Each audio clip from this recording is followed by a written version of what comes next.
Science of life is all about teaching you who you are. Know thyself, but people are blind. People are oblivious. People are locked inside. You talk to them, they don't understand. They're going to wrangle. You're supposed to help them realize, hey, you are still operating on a first brain. You have a second brain. You have an intellectual faculty. You do not know how to use it.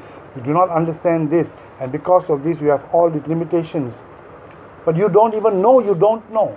You don't know that you have an intellectual faculty. That your intellectual faculty, you don't know. How to help them know. How to get them out of the prison of the mind. How to break this matrix. But how to break this matrix when you are still caught in the matrix in one way or the other? You're still sensitive, still arrogant, still wrangling, still oblivious, still having this logical thinking. You haven't got out, so what are you going to teach people? You know the knowledge, but you can't apply. Because you can't apply means you really don't understand this knowledge. You think you understand, you don't understand. So this is not about teaching others. Their skills to teach others is the proof that you are science of life person. This is the reality. So are you science of life person? When it comes to teaching Adam's parents, they don't think they are oblivious. How are you going to prove that to them they are oblivious? Proof here. Look, oh, you didn't consider it, you didn't consider that, you didn't consider it, you didn't look at this, you didn't know about this, you didn't realize this. So you actually have been thinking that you thought you knew you were right, but actually you were wrong. You're exposing to them more and more. You didn't know this. They think they know everything because they are arrogant, they are confident, they are oblivious, they are bold. They think they know everything and they are arguing and fighting. Like George's parents, are always very sharp, witty. But you are catching all their mistakes.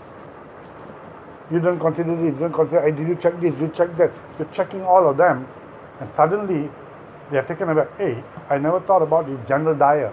You're picking. General Dyer in Gandhi's movie. Oh, I never thought about that. Yeah. Are you able to do this? This is exposing to them that you are in the matrix which they don't believe. Because when you keep catching them, hey, you were in the matrix, you thought you were right, you thought you knew everything, but look, I'm catching you on all these things. You're still here sensitive, you're still down there, your first brain is still here, you're still being logical, you're not 5 areas, you don't realize you have 2 systems or 2 instincts inside you. You don't realize all of this.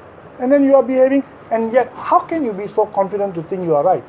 You don't even know the brain is operating on 7 benchmarks. And all these benchmarks need to harmonize, and they're in your subconscious. And if you do not know about it, then you will be operating on natural benchmarks. Okay?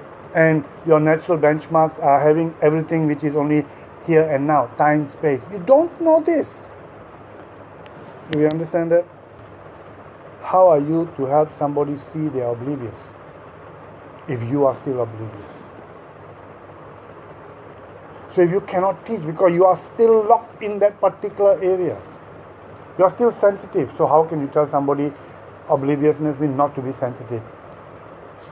Okay, breaking the matrix means not to be sensitive. How are you going to be able to prove that? You can't prove that. So this do we have? So can we understand, actually what am I supposed to do? I'm supposed to understand life. As a first brain, I'll never be able to understand life. As a first brain, I'm so limited, I'm so locked into this prison, into this time space. With the intellectual faculty, I need to put all these foundations, all these principles, these 9 veils, concepts, I need to put there to be able to break free. I have intellectual faculty, but the intellectual faculty cannot operate without all the foundations. The same way a doctor cannot diagnose if he didn't study all this anatomy. He didn't have the foundation of medicine. He cannot discuss about medicine, sickness and knowledge. He needs the foundation of anatomy. He needs to know all the different aspects, how they operate, how they function, why like this, why like. Without knowing this anatomy of the body, they cannot diagnose. The same way, if we don't have the anatomy of life, all the different principles of life, we will not be able to know what is right, what is wrong, why this person is behaving like that, why this person is behaving like that. So if you don't understand all the different parts, how the brain works, the 9 particular veils, and then the ahha skills, and then the first brain, second brain, if you cannot understand all of this, and why we have bad mood, good mood, how we become sensitive, if you cannot understand all this, you cannot discuss science of life. You must understand. This is called anatomy of science of life.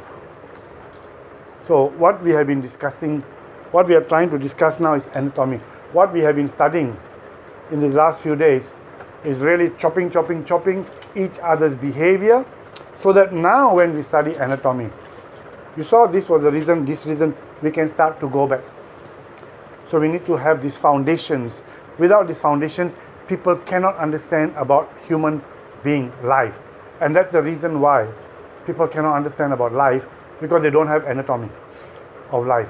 So science of life gives you this anatomy of life. All these different aspects, veils, are all providing you with the anatomy of life. Without the anatomy, you cannot. Does it make sense?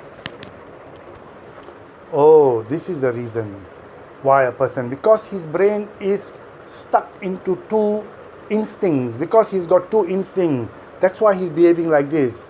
Oh, because a human being is logical, okay, he's behaving. The mandate forces the brain to come up with fears, shyness. Why does he have fears? Because of the mandate. The job of the mandate is to do this, okay? And then he can't see the full picture of life, because without the intellectual faculty, he can't see the invisible reality. Because he cannot see the invisible reality, so now he cannot understand karma formation. He doesn't know dual dimension. He doesn't know psychosomatic, because he doesn't understand that the world is operating on 2 dimensions. He doesn't have this anatomy foundation. So how are they to understand? You tell them, that if you do this, God will punish you, or what goes around comes around. The more you do, the more you get. They cannot understand because they don't have the anatomy. So they follow blindly. But when they understand the anatomy, the thought energy, how psychosomatic work and all that, okay, now things start to make sense.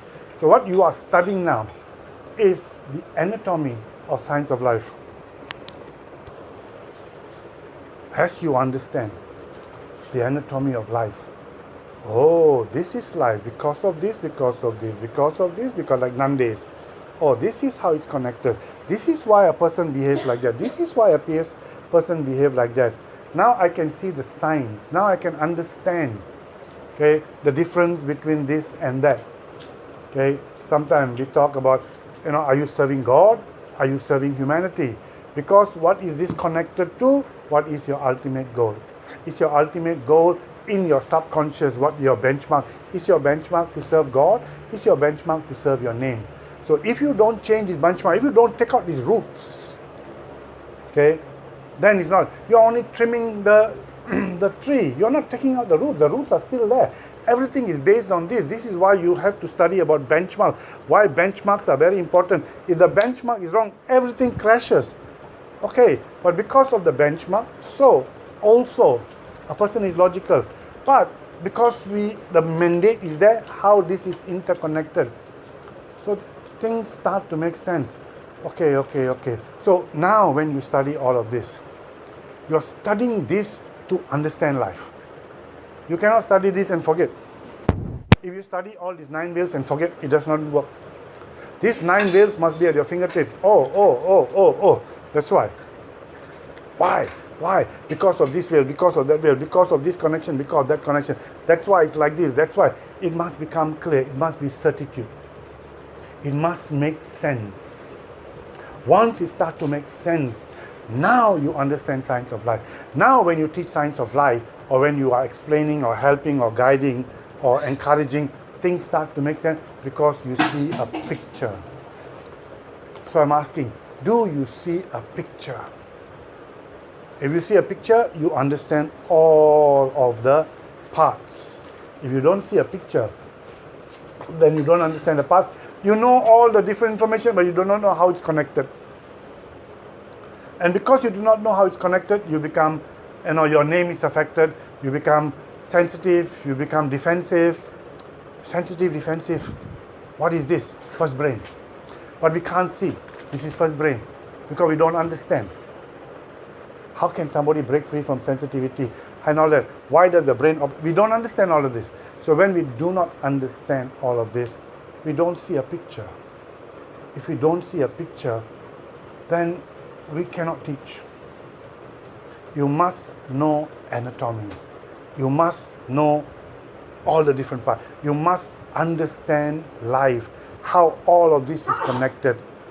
And then when you understand this, you don't need a big teacher anymore. Say Candy, okay, I accept. These are love letter. This is not science. Okay, I will follow. This is love letter. This tells me you don't understand science of life. This means you just are caught, so you have no choice but to accept. You don't understand. So you have not understood the principle. You have not understood the veil. So you will make this mistake everywhere. It takes a lot of brain cracking, a lot of pain to sit down and understand how it works. It'll take you days just to figure out, weeks to figure out why. Now you are understanding anatomy. Now you are seeing how everything is interconnected. Otherwise, you are just love letters. Okay, Adam is all love letters. So Sachi rejects love letters because this one is just trying to escape. This is not trying to understand. This problem will come out again. In English, a native speaker does not understand the formula, does not understand TQ, NQ language, does not understand direct translation, does not understand the difference between local language POD and this language POD and why. He doesn't understand all of this. Because he doesn't even understand English, he doesn't even understand terms, he don't even know what an adjective is, he doesn't know any of this. But they speak perfect English. Why? Because they learn English unconsciously. Now all of you have been transformed into people who want to walk this road unconsciously. I have been giving training and burning and correcting. So you are becoming molded into a native speaker of science of life. You don't understand. That's why you still have all these things happening, this eruption, you are not becoming teachers because you don't understand. Because for me, I am native speaker of English, but I understood English. I studied English as a science. So when I teach about English, I am really explaining, this. I'm looking at the whole thing.